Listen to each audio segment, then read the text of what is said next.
Oke, selamat datang di Filosofi Film. Sebuah konten di mana kita akan membahas dan merekomendasikan sebuah film yang menurut kita bagus. Dan di akhir konten kita akan mengambil pelajaran apa yang bisa kita dapat dari film tersebut.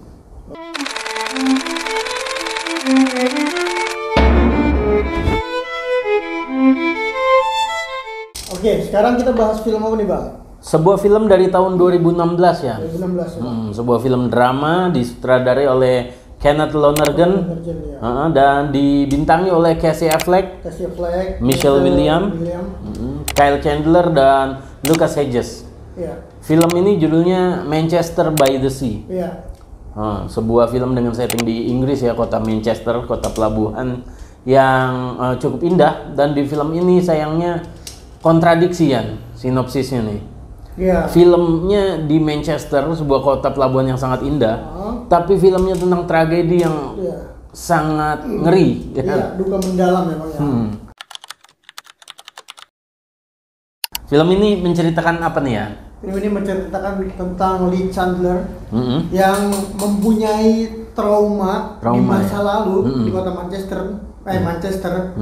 Dan dia harus balik lagi ke Manchester untuk ngurusin ponakannya. Dia kan sekarang tinggal di Boston, Bang. Iya. Balik lagi untuk ngurusin keponakannya, anak dari kakaknya. Iya, jadi dia mau nggak mau dia harus menghadapi hantu dari masa lalunya ya, Iya, tragedi betul, besar yang pernah terjadi dalam hidup dia, Iya. kejadian yang meruntuhkan semua hidupnya. Iya. Fakta unik di film ini apa aja, Bang? Trivia ini, Bang. Di antaranya, jadi karakter yang diperankan oleh Lucas Hedges, Taylor, ini dia bermain sebagai keponakannya Lee Chandler ya, keponakannya Casey Affleck. Iya. Ini kan dia usianya di sini 18 tahun. Iya. Nah, sutradaranya si Kenneth Lonergan ini udah kenal sama bapaknya itu udah 20 tahun lalu.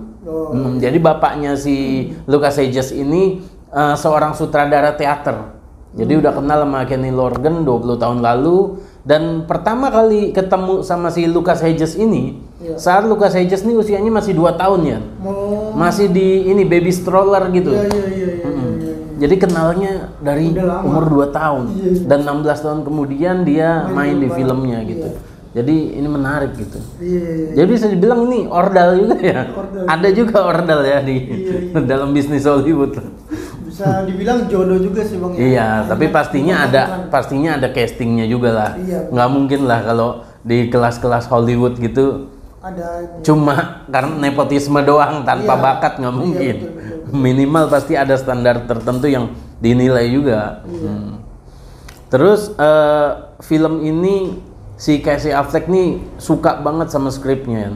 Jadi pertama kali dia baca reading pertama kali tentang skrip ini, itu dia sampai nangis. Oh iya. Dia baca dan nangis. Terus dia ngerasa kayak hampa. Dia kayak mikir aja, gue tadi baca apa gitu kan. Terus dia ambil lagi, dia baca ulang lagi, dia nangis lagi. Iya.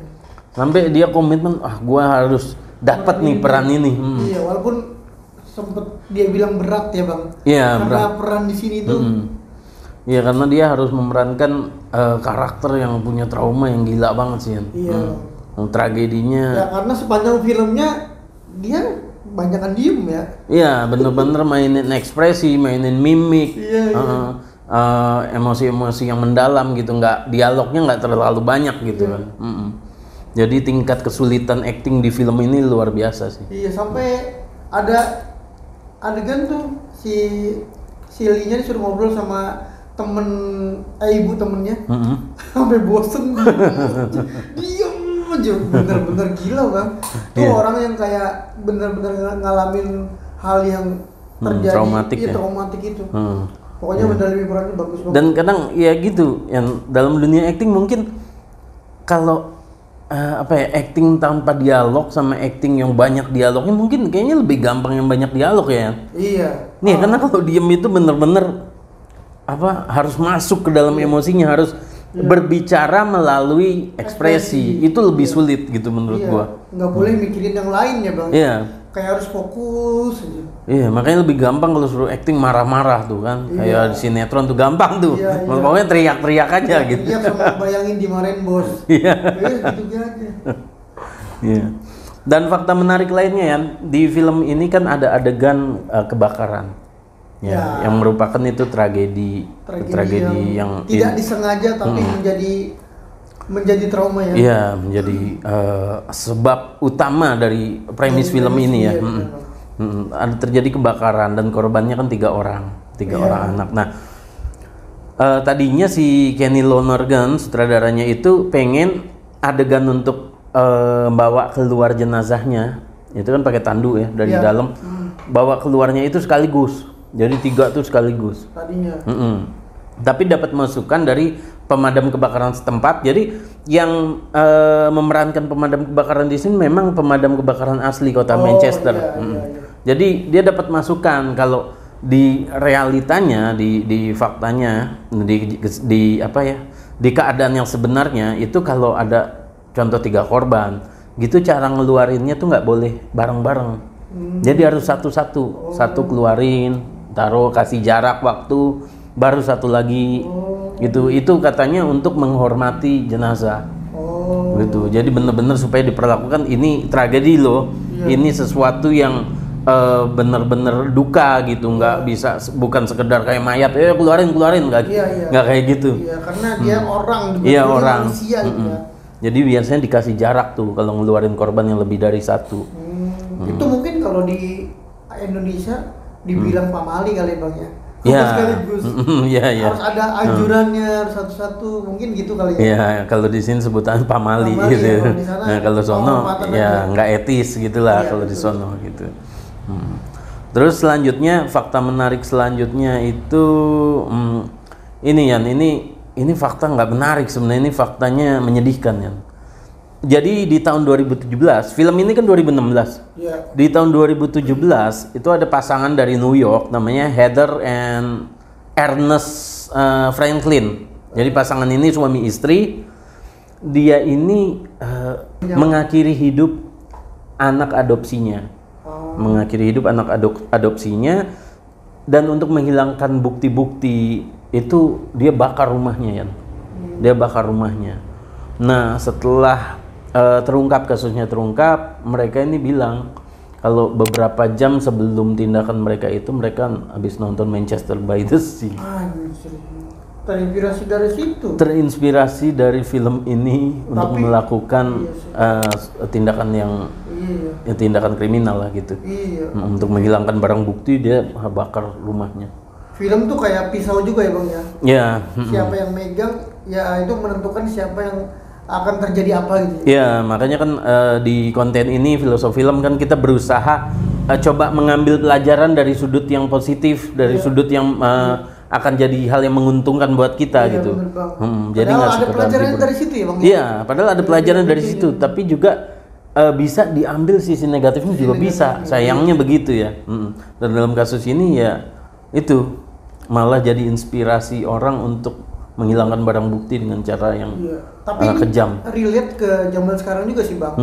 Zaman dulu, zamannya yang kayak mengakhiri hidup yang kejam lah ya. Iya, dengan kejam gitu Bang, yang semua anggota tubuhnya dipisah-pisah. Dulu tuh jadi berita satu-satunya doang tuh. Iya, jarang sekali kan. Banget, Bang. Jarang sekali saat ada berita itu kita semua shock kayak gila kok ada ya orang sekejam itu gitu.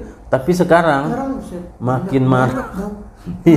Iya, secara tidak langsung dengan era sosmed ini, jadi setiap tindakan kriminal atau kejahatan itu juga mempengaruhi atau menginspirasi orang lain kan. Iya Bang, berita juga tuh. Berita sih yang paling bisa menginspirasi itu mungkin dari situ. Ya. Oke, balik lagi ke filmnya nih. Artinya fakta menariknya nih sebenarnya tuh penulisnya nih minta si Matt Damon jadi pemerannya. Iya, tadinya dia tuh pengen ini film ini buat Matt Damon. Sekalian sutradarain lah. Tapi Matt Damonnya pada waktu itu di film The Martian. Oh iya. Dia keluar angkasa terus dia nanam ubi di planet lain tuh. Yeah. Iya, dia main di situ. Jadi dia nggak bisa. Dia nggak Tapi bisa tetap dia jadi produsernya. Iya. Memproduksi aja gitu. Ya untungnya sih ya nggak jadi Matt Damon ya, karena Casey Affleck di sini bagus banget dan membuat dia memenangkan Oscar untuk pertama kalinya. Oscar dan ini ya screenplay-nya. Ya, screenplay-nya si Kenny Lonergan. Jadi film ini nominasi 6 nominasi, menang 2. Gitu. Iya. Bahkan pemeran si perempuannya aja si apa tuh namanya? Michelle Williams tuh dia tampil 10 menit doang udah masuk nominasi, Bang. Ya, karena adegannya keren banget iya, itu. Bang. Jadi nominasi Best Supporting Actress. Iya, betul. Dan si Lucas Hedges juga masuk Best Supporting Actor nominasi ya. Nominasi udah masuk semua di film ini. Dan Casey Affleck di sini juga buat gue ini pembuktian juga buat dia, karena selama ini Casey Affleck tuh selalu dibawa bayang-bayang kakaknya ya, Ben Affleck. Oh, kakak adik ya dia. Iya, Ben Affleck ini kan lebih terkenal, lebih populer gitu. Iya. Tapi Casey Affleck akhirnya membuktikan diri bahwa dia juga bisa cari namanya sendiri gitu. Iya, nama belakangnya tuh ya. Iya. Karena kalau secara acting gue lebih suka Casey Affleck. Ben Affleck tuh nggak pernah acting yang sebegitu bagusnya menurut gue.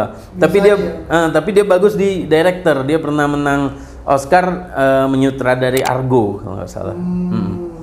Jadi dia directing. Tapi si Casey Affleck ini di sini bisa memenangkan Oscar untuk kategori acting.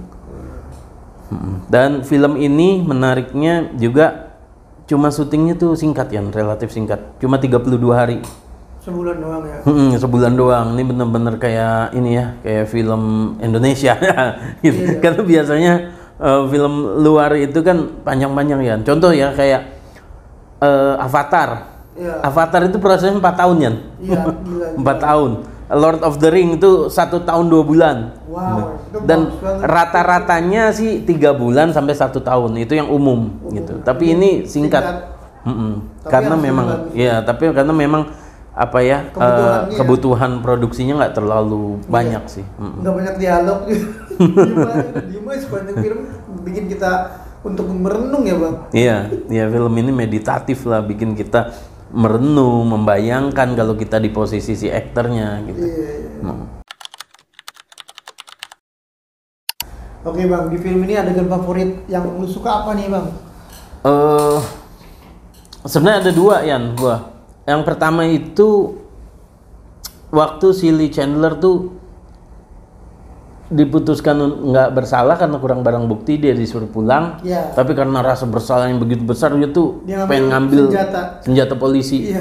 Dan dia mau mengakhiri hidupnya sendiri. Itu adegan itu emosional banget. Tapi yang paling gue suka adalah adegan dimana si Lee Chandler ini ketemu nggak sengaja sama mantan istrinya, si Randy. Saat si Randy tuh udah punya anak, lagi dorong stroller. Nah itu si Randy momen untuk pertama kalinya dia mulai menyesal kalau dia tuh nyalahin si Lee. Dia bersikap seperti itu. Itu adegannya, aduh anjing. Gue suka yang itu juga, Bang. Gue suka yang itu juga tuh. Itu sulit untuk nggak nangis. Sulit. Itu adegan gila. Makanya nggak heran saat si Michelle Williams masuk nominasi untuk Best Supporting karena scene di situ bagus banget.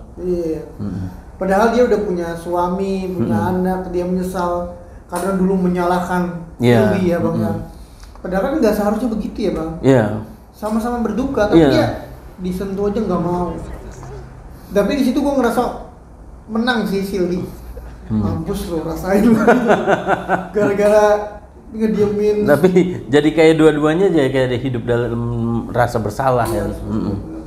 Karena satu tragedi yang nggak bisa diduga dan kita nggak bisa nyalain siapapun juga gitu.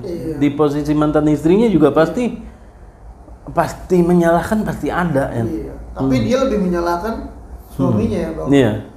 Tapi di situ gua ngelihat bahwa emang bener ya kalau udah jadi mantan tuh jadi cantik ya, Bang. Waktu nikah sama si Lee kayak beda, Bang. Pas udah cerai, anjir kok lebih cantik ya. Iya, karena kan lagi ini lagi berburu cek pria baru jadi iya lebih cantik, Bang, jauh lebih cantik pas dia menghubungin dia si Lee-nya kan. Wajar lah ya, waktu nikah kan anaknya 3. ngurusnya. Nyuapin. Nggak ada waktu buat dandan. Iya bener. Sekarang anaknya baru 1 ya. Iya. Iya sih sama gue adegan favoritnya gitu bang. Gue suka banget. Sama berarti ya adegan favoritnya. Emang itu membekas banget sih. Si Linya pengen buru-buru pulang aja. Bagus dua-duanya tuh acting bagus banget di situ. Iya. Awkwardnya, rasa apa kayak sesuatu yang udah dikubur bertahun-tahun terus di situ mau keluar tapi ditahan. Iya. Itu keren banget. Sebenarnya si Lee ini banyak banget yang suka ya bang. Dia kan kerja jadi tukang ledeng di apartemen ya. Bahkan sengaja customernya tuh teleponan sama orang lain. Salah nggak sih gue suka sama tukang ledeng? Ingin bercinta dengan tukang ledeng. Buset ya. Dan di bar juga dia ada wanita yang sempat mau deketin. Tapi dia karena udah terlalu udah terlalu hilang lah semangat hidupnya. Iya. Sampai seperti itu. Iya, bahkan jadi emosional banget ya bang ketika ada orang yang ngeliatin, disamperin malah diajak berantem ya. Iya, gue juga nggak bisa bayangin sih gimana hidup dengan rasa bersalah sebesar itu ya. Iya bang. Tragedi yang segede itu dan terjadi cuma gara-gara kesalahan kecil. Iya, kesalahan kecil yang mengakibatkan besar banget ya. Aduh, sedih lah pokoknya film harus nonton sih. Iya. Oke bang, kalau bisa dikritisin ya, apakah ada yang mau dikritik di film ini bang menurut lo? Gua nggak ada sih. Nggak ada ya? Film ini sempurna untuk genre drama ya. Mungkin kalau yang nggak suka drama atau nggak biasa nonton drama, mungkin film ini terkesan bener-bener lambat gitu ya. Agak itu. Cuma disinilah justru momen film drama ini bikin kita terlibat gitu. Jadi kita nggak cuma nonton, tapi bikin kita untuk jadi karakter di film itu, untuk kita ikut merenung. Jadi banyak adegan-adegan di mana tanpa dialog dan cuma diem hening gitu. Jadi menurut gua nggak ada kritikan sih film ini. Ya sama sih bang, nggak ada, walaupun gua rasa kayaknya film ini panjang ya. Iya. Tapi kayak sesuai aja gitu dengan filmnya. Pokoknya udah menikmati aja gua filmnya, nggak ada kritik di film ini sih. Dan yang cast-nya juga bagus-bagus semua. Itu terbukti sampai tiga cast-nya kan masuk nominasi Oscar gitu. Sekarang kita masuk ke makna filmnya. Makna apa yang lo ambil setelah nonton film ini nih dari film? Film yang gua ambil, nggak semua luka itu bisa diobati, tapi hidup tuh harus tetap berjalan. Iya. Bener gak sih? Sebesar apapun luka, hidup tetap berjalan. Hidup tetap berjalan. Ya mau nggak mau harus dihadapin sih. Iya. Jadi kita nggak bisa lari terus-menerus dari. Iya. Harus move on lah. Meskipun kita tahu kesalahan kita tuh besar, tapi jangan buat masa depan kita tuh hampa gara-gara mikirin masa lalu. Jadi kayak buat kesalahan 2 kali ya. Kita udah buat kesalahan masa lalu. Harusnya kita perbaiki, malah kita juga ngancurin masa depan dengan rasa bersalah gitu. Dengan rasa bersalah kan si Lee ini kan nggak punya temen, terus suruh ngurusin ponakannya juga nggak mau. Pokoknya dia pengen menyendiri aja, merenung aja setiap hari, kayak hidup tuh masih terus berjalan gitu ya. Mungkin gitu sih bang, menurut gue sih bang. Kalau gue jadi ingat quotes di film Sore. Ada kalimat di film Sore yang bagus banget, yang bilang gini, mudah untuk mati untuk orang yang kita sayang gitu, tapi sulit untuk hidup untuk orang yang kita sayang. Gitu. Nah, ini cocok menurut gua untuk film ini gitu. Kayak Silly kan dengan rasa bersalahnya dia pengen mengakhiri hidupnya, dia udah nggak mau, dia terputus dari dunia, dia mengisolasi diri gitu, dia kayak seolah pengen bener-bener mati gitu. Dan ya emang lebih mudah begitu kabur kan, mati. Tapi bagaimana dia masih punya anak kakaknya. Ini kan kayak kesempatan kedua kan. Iya benar, harusnya. Dia melakukan kesalahan yang mengakibatkan anak-anaknya kehilangan. Tapi dia masih dikasih kesempatan kedua untuk ngurus anak kakaknya. Gitu, dan mau nggak mau dia harus lawan rasa bersalahnya untuk berjuang untuk orang yang dia sayang gitu. Dia malah ngasih anaknya ke orang lain untuk diadopsi ya. Kan itu gimana ya bang? Iya, karena dia masih diikat rasa bersalahnya. Ibaratnya gua ngurus anak gua aja nggak bener. Apalagi gua dikasih anak dari kakak gua gitu, dia takut salah lagi. Tapi ya gitu, bagaimanapun beratnya hal yang kita hadapi, ya kita harus berjuang untuk hidup untuk orang yang kita sayang kan. Iya sih. Itu sih, dan sebagai orang tua juga kita akhirnya sadar gitu bahwa salah satu tantangannya adalah rasa bersalah itu yang kalau ngambil contoh dari kasusnya Lee Chandler ini mungkin terlalu ekstrim ya. Tapi kita sebagai orang tua tuh sering ada rasa bersalah, apa gua salah didik, apa gua udah benar membesarkan anak. Nah, rasa bersalah itu nggak boleh jadi gangguan, gitu, nggak boleh jadi bikin kita takut untuk mendidik anak. Menurut gue itu sih. Sekarang kita masuk ke rating nih Bang. Rating kalau dari gua ratingnya 90 film ini. Iya. 90 gua. Iya.